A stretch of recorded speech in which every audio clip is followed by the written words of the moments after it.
I sit by the window. The sun is warm, but my heart feels cold. Today is important. My children will come. I have not seen them in a long time. I think about my life. I worked hard. I made money. I built a business. People said, "You are successful." But was I? I remember Elena, my little girl. She had a soft voice. "Daddy, will you come to my school play?" she asked one day. "I have a meeting," I said. She was quiet. Later, my wife said, "She was sad. You should have gone." "I am working for them," I said, "for a better future." Elena grew up. My son, Michael, too. They had birthdays, school events, family dinners. I missed many of them. I always said, "Later." But later never came. I hear a sound. Is that a car? Are they here? No. Just the wind outside. I wait. I remember another day. Michael was small. He wanted to play. "Just 10 minutes, Dad," he said. "I'm busy," I answered. He ran to his room. My wife said, "He wanted time with you." I sighed. One day he will understand. But now I understand. I checked the clock. They said they would come. Will they? Time is strange. Before I had no time. Now I have too much. I wait. I think. I regret. My phone rings. I answer quickly. "Dad, we are coming," Elena says. I close my eyes. "I will be here," I say. I wait. The clock moves slow. My children are coming. But will they really come? I think about the past. I wanted the best for my family. A big house. A good life. No problems with money. I thought this was love. I thought this was enough. But love is not money. Love is time. And I did not give them time. I remember one night. My wife made a special dinner. "Come home early," she said. "The kids want to eat with you." "I have work," I said. "Elena waited all day," she said. "I am doing this for them," I said. "So they never need to worry." That night, I ate alone in my office. Papers, phone calls, meetings. No laughter, no family, no Elena, no Michael. I hear a sound outside. I listen. A car? No, just people walking. I think about another day. Michael had a soccer game. He was excited. "Dad, will you come?" he asked. "I have work," I said. "Next time." "There is no next time," my wife said later. "There is always next time," I answered. But time does not wait. I check my phone. No message from them. I think about my father. He worked hard too. He was never home.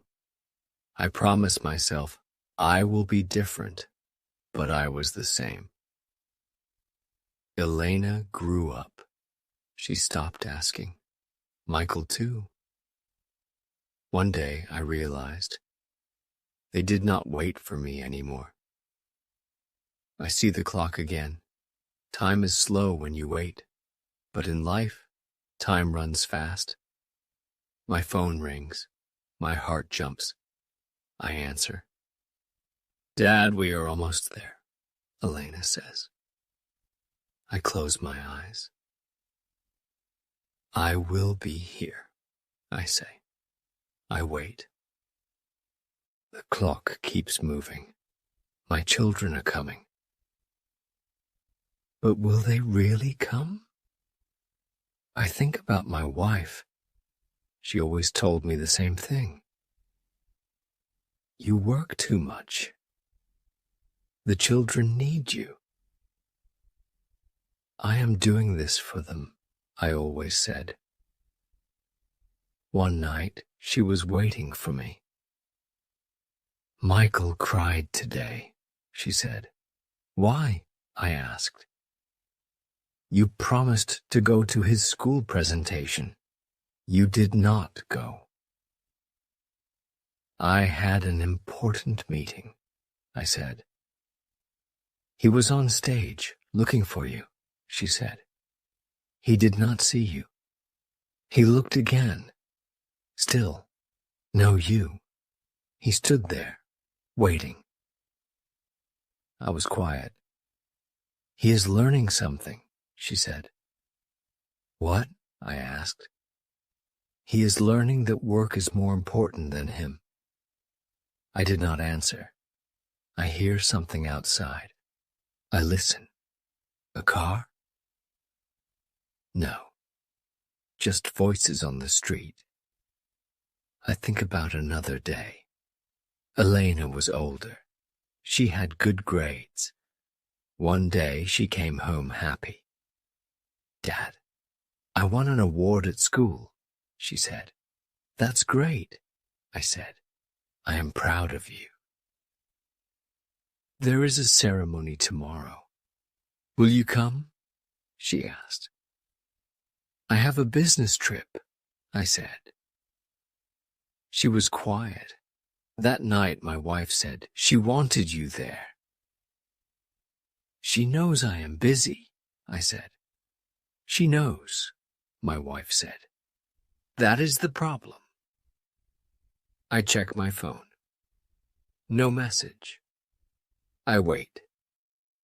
I remember the day my wife got sick. She was in bed. Stay home today, she said. I have a big project, I said. She smiled a little. Of course. Work is important. She did not ask again. I came home late that night.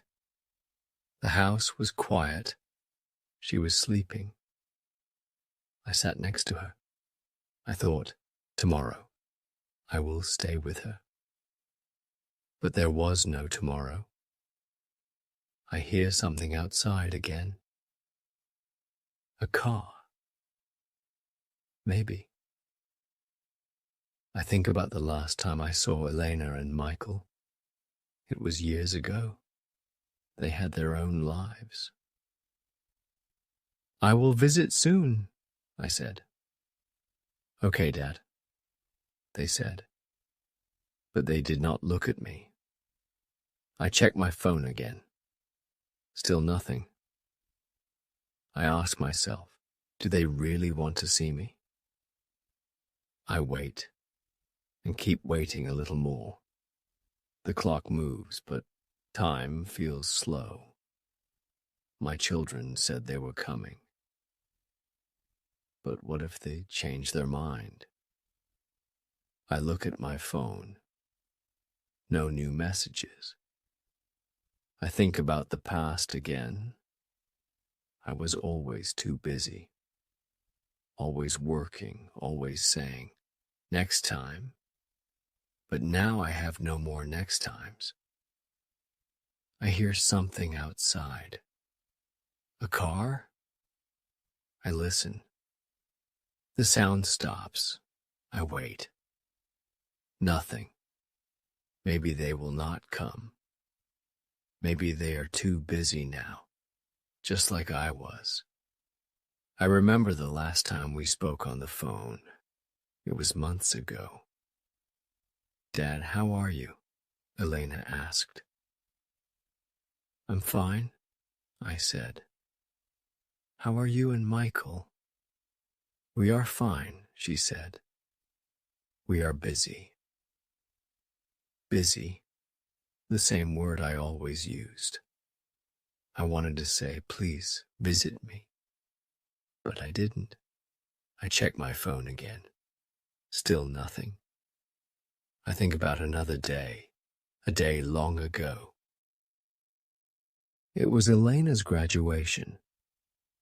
My wife called me. Come quickly, she said. The ceremony starts soon. I am stuck at work, I said. I will come later. There is no later, she said.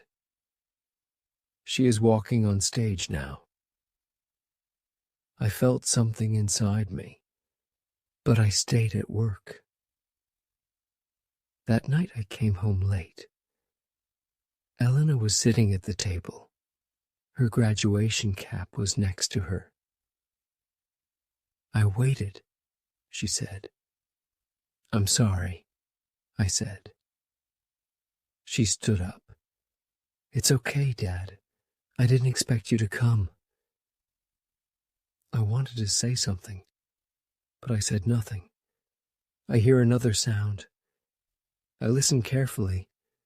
A car door closes. Then another. Is it them? Are they really here? I wait. The seconds feel long. Then my phone rings. My hands feel heavy as I pick it up. Dad, Elena says, we are here. I close my eyes. I feel something inside my chest, something I cannot explain. They came. I hear their voices outside. They are really here. I take a deep breath. I have waited for this moment. I have thought about this day for a long time. I hear footsteps. The door opens. Dad, Elena says. I smile. You came. Michael is there too. He looks at me. Of course, Dad. I look at them. They look older. Or maybe I'm just seeing clearly for the first time. Elena steps closer. How do you feel? She asks. I feel happy to see you, I say. Michael looks at me. We wanted to come earlier, he says, but life is busy. Busy. That word again. I understand, I say. There is a silence. I wait. Then Elena says, Dad, we need to tell you something. I look at her. What is it? She hesitates. Dad, this is not your house. I feel confused. What do you mean? Michael looks down. Dad, you're in the hospital. I blink. The hospital? No, that cannot be right. I am sitting in my chair. I am waiting at home. I shake my head. No, I am at home. I am waiting for you. I have been waiting all day. Elena takes a deep breath. Dad, you have been here for a week? A week? No, that is not possible. I try to remember. I remember waiting. I remember thinking about the past. But now, I cannot remember how I got here. Michael speaks. You collapsed at home. The doctors say you were very weak. I close my eyes. I try to understand. Then I remember. I was at home. I felt dizzy. My chest hurt. The room was spinning. I tried to stand, but my legs felt weak. Then, nothing. I open my eyes. I thought I was at home. Elena holds my hand. Dad, you have been sleeping a lot. Maybe you were dreaming. Dreaming, or maybe I was remembering. I look at them. So, why are you here? Michael smiles a little. Because you are our dad. I feel something deep inside, something warm. All these years I was afraid that I lost them, afraid that they did not care. But they came. I close my eyes.